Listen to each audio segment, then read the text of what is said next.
नमस्कार, मैं रविकांत मिश्र एक बार फिर आपके सामने उपस्थित हूँ। आज अभिनय के बारे में कुछ कहना चाहता हूँ। इन दिनों जो भी अभिनय देखने को मिल रहा है, चाहे वो वेब सीरीज हो या फ़िल्म हो या टेलीविज़न हो, एक बात समझ में नहीं आ रही है, मुझे पच भी नहीं रही है कि क्या हर पात्र गंभीर है? हर पात्र को गंभीरता के भाव से ही निभाना चाहिए। चरित्र कहीं खो गया है और एक पैटर्न आ गया है एक्टिंग का कि आप गंभीर होकर के डायलॉग बोलें, चेहरा सपाट रखें, बस यही अभिनय है।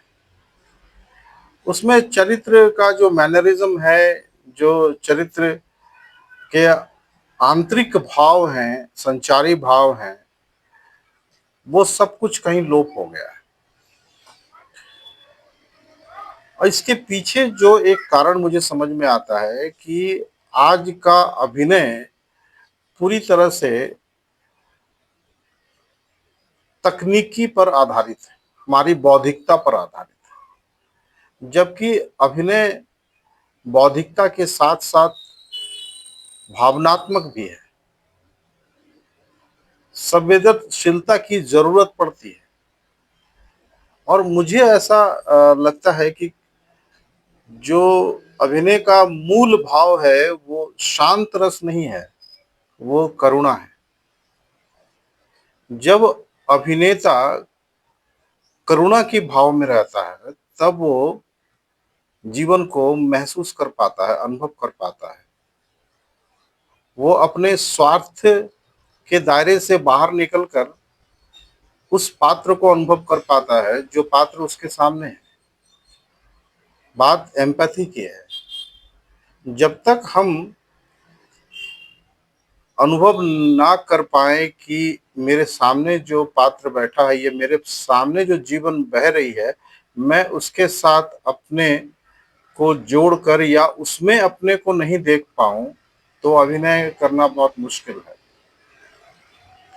आप एक पेड़ के नीचे खड़े हैं, पेड़ के छाए के नीचे खड़े हैं। क्या आपको पता है कि इस छाए के लिए पेड़ कितना गर्मी सह रहा है?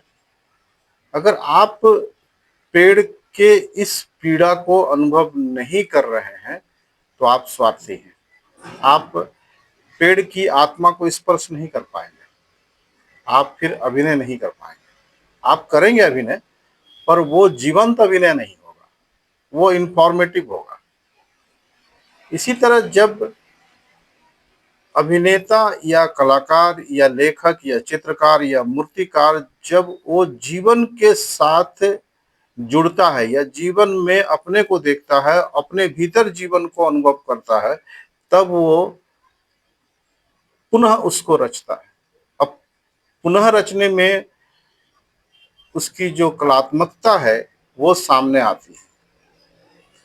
तो अभिनय के विद्यार्थियों, ज्यादा तकनीकी पर ना जाएं, आप एम्पैथी पे जाएं, आप समान अनुभूति पर जाएं, आप इस जीवन को अनुभव करें।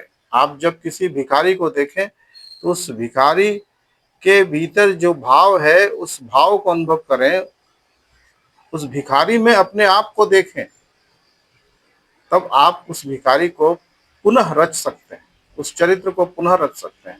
आप राजा को देखें, आप भिखारी को देखें, आप सन्यासी को देखें, आप पेड़ देखें, आप नदी देखें, जो जीवन में आप देख रहे हैं उसमें स्वयं को देखने का प्रयास करें, स्वयं को वो अनुभूति दें जो उस पात्र में है।